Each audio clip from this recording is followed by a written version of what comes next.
Maybe it's sports. That was what it was for me for a long time in my life. It's different now, but it was that for me for a time. What are you good at? What can Jesus use to feed people around you? And lastly, I think this one's super, super important. It was the thing for me that kept me back. I got the boat thing, got the fish thing, but it was this thing. What are your nets? What are the safety nets that you are holding on to that you need to drop to fully follow God? Maybe it's like me and it was an ungodly relationship that you're in. Maybe it's the major that you're in that's truly just not your sweet spot, but you're doing it because it might bring more financial peace, but it's actually bringing no inner peace because it's just not your thing.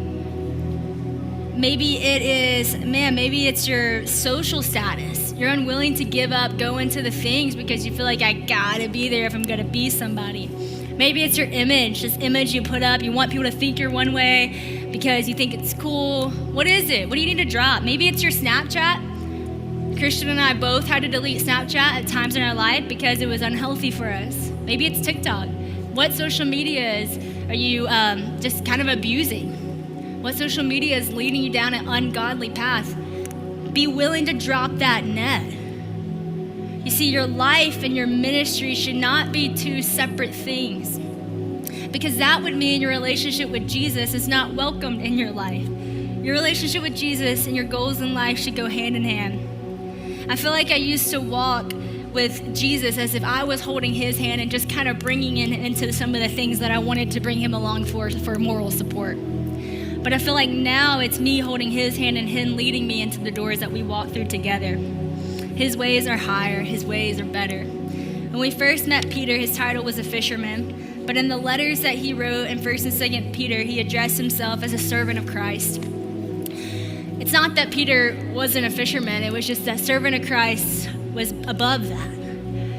You see, it's not that I don't actually preach and speak. It's not that I don't write books. It's not that I'm not a wife. It's not that I'm not these things. It's just that's actually not all of who I am. Who I am first and foremost is a child of God, is a servant of Christ. And because I am that, everything naturally flows from that. And the amazing thing is whenever you have your relationship with God right, everything else there's an abundance to.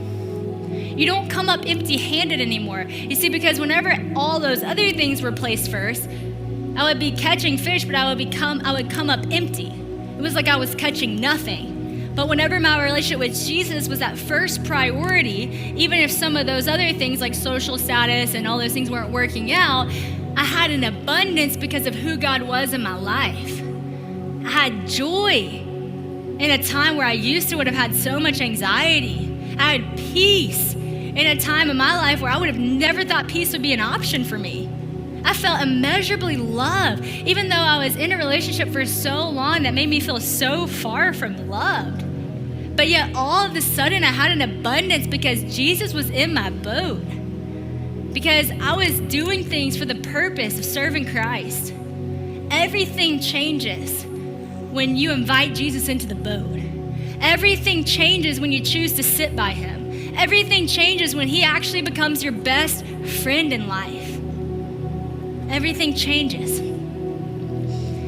I felt like the Lord told me to share one more part of my testimony and do a call for this. I have 2 calls I want to do tonight. And I do not do this to humiliate anybody. In fact, I do this in the opposite, to bring forth freedom from shame that you might feel. And it's actually interesting when I got asked to speak here, I was super excited, but I actually had some hurts when it came to A&M, and it wasn't y'all's fault, love you guys. But back in the day, I had actually dated a guy who went to A&M and played football here. And during that time of me dating him, an article came out on a Twitter account called Total Frat Move, which I don't know if y'all know of that account, but it had millions of followers, it probably still does.